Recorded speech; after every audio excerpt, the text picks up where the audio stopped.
Global trade today exists in many forms, shapes, and sizes.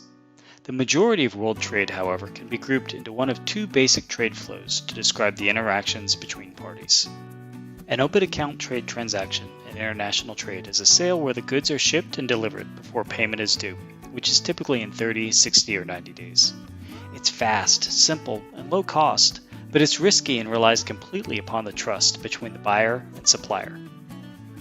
To mitigate the inherent risk in open account trade, many parties choose to use letters of credit. A letter of credit is a letter from a bank guaranteeing that a buyer's payment to a seller will be received on time and for the correct amount, provided certain criteria are met. But ensuring that these criteria are met can be a massive undertaking. Dozens of paper documents must be exchanged across parties, with manual checks required across multiple steps of the transaction. This process can be time-consuming, expensive, and complex. But what if companies could leverage the digital data they're already generating in their ERP systems in order to drive an automated risk mitigation process across buyers, suppliers, and banks? This is where Marco Polo has introduced Payment Commitment, a digital hybrid of letters of credit and open account trade that provides banks and corporates an alternative to the LC process. Marco Polo brings together multiple flows that exist in supply chain and trade finance today. The physical flow represents the transfer of goods across parties, from supplier to buyer. This is modeled in digital data by the informational flow. The digital purchase order from the buyer, the invoice from the supplier, and the shipping data from the logistics provider. With Marco Polo, each party will continue to leverage their existing systems where this data is being generated: SAP, Oracle, NetSuite, and so forth. That data is automatically loaded from their system into Marco Polo, where it is exchanged across permission parties. No more chasing down emails or setting up expensive EDI connections. Marco Polo is using Corda distributed ledger technology to ensure that you connect once to connect to the many parties with which you'll do business. The loaded data is checked against pre-configured rules defined by the buyer and buyer's bank and agreed upon by all parties in the program. Marco Polo Payment Commitment automates the data checking process to ensure compliance across all of the program's rules and ensure that each party is doing the right thing throughout the course of the transaction in order to mitigate risk through the analysis of this digital data. Once the data has been checked, all criteria are met, and we have a successful data match, the buyer's bank issues an irrevocable payment undertaking, or IPU, in favor of the supplier. This IPU is the bank's commitment to pay upon maturity of the invoice. Payment of the invoice is where the financial flow is covered by Marco Polo as well. Upon maturity of the invoice, the buyer will pay their bank, with the payment flowing to the supplier's bank and the supplier. Or, alternatively, the supplier can leverage the IPU that has been issued and seek early payment and financing through their bank. This is a great benefit for the supplier, as they can seek early payment immediately, rather than waiting 30, 60, or 90 days to collect on their invoice. The availability of financing is a great benefit to the buyer as well, as they can potentially leverage extended payment terms with additional working capital management available to their suppliers. For our solution demonstration, we will cover a four-corner model involving a buyer, supplier, and their respective banks. The buyer, supplier, and logistics provider will leverage their ERP connections and API data loads to provide digital transaction data into the platform. This data will be loaded, matched, and shared across participants. Let's take a look at the system across these three transactions. Logging in as our supplier, AZ Industrial Tech, we can see the dashboard that's presented. Users have quick access to a number of features available as part of the Marco Polo platform, straight from their dashboard.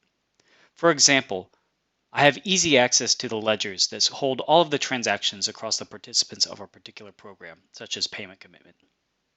I also have access to open tasks, with notifications indicating when I need to take a look at different activities in my workflow, such as program approvals, PO approvals, or other matching tasks that would be part of the program. The system also provides notifications informing me as to when different activities are taking place within the system.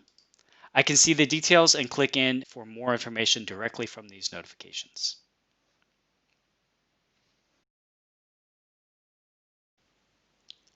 By drilling into the ledgers, we can see more information that's transmitted across the different parties as part of a transaction.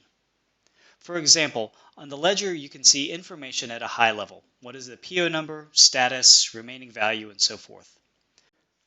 Across these purchase orders, we can see the different stages of the PO lifecycle. The PO status reflects the transaction progress, consumption against invoices, approval by supplier, bank checks, and so forth. By drilling into these transactions, we can see more information that's part of these documents. For example, what are the payment terms, when was the PO issued, and so forth. The information on the purchase order can be used for matching against logistics and invoice information as the transaction progresses. For example, the information provided on the purchase order that defined the logistics criteria can be used against real-time logistics information provided by the logistics partner. As an example, take a look here at the earliest and latest acceptable shipping dates that have been specified by the buyer. This information can be used to establish when the goods need to be shipped, from what port, and where is the destination, as well as many other fields such as the Incoterms, partial shipment allowance, and so forth. As transactions are raised, they will be linked to the purchase order based on linking criteria. In this case, we've automatically linked an invoice as well as a logistics information update to this particular purchase order. The benefit here is that from one place, you can reference all of the documents that are linked to this particular transaction. Let's take a look at the logistics data in a little more detail. The logistics information sent by the shipping provider give additional details regarding the physical movement of goods.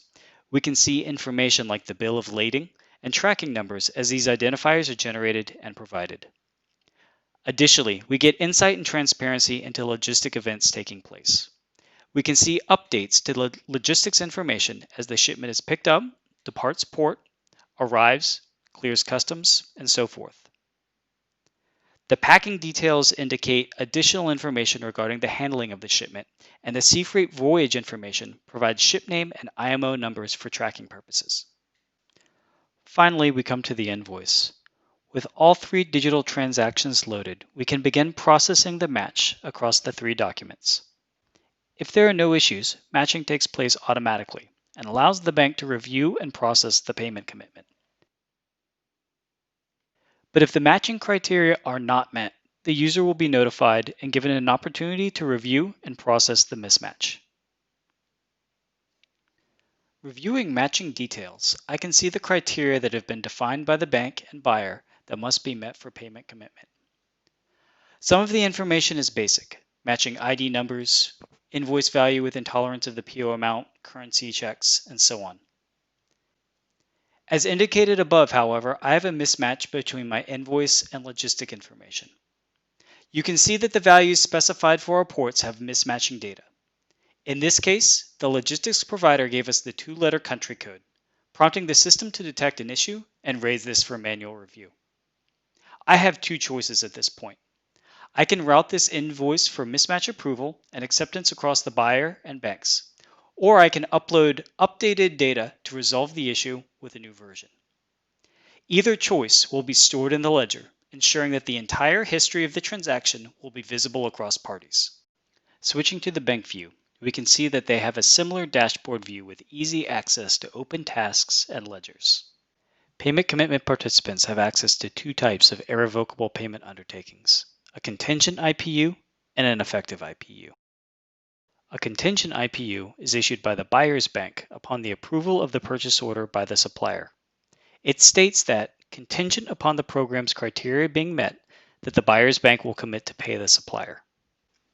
The effective IPU is issued once data matching across the transactions is successful and any workflow for IPU checks has been completed. The effective IPU is the buyer bank's commitment to pay the supplier upon maturity of the associated invoice.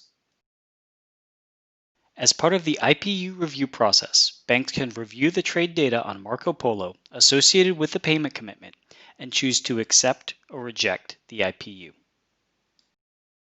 Reference IDs can be provided through the UI or programmatically via API to provide IPU tracking within the bank's backend systems as needed.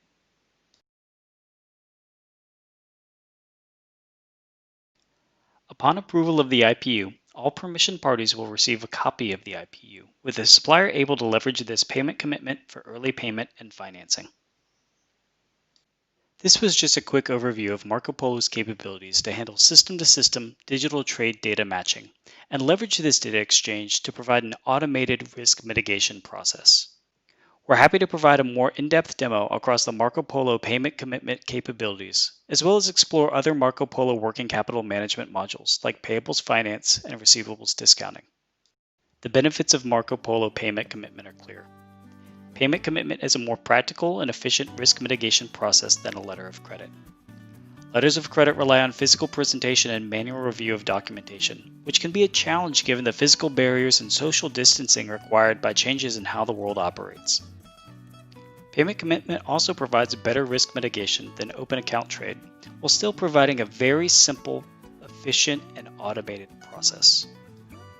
Payment commitment also opens up additional financing options and the ability for companies to better manage their working capital. Let us know if you have any questions about payment commitment or any of the other Marco Polo supply chain and trade finance solutions.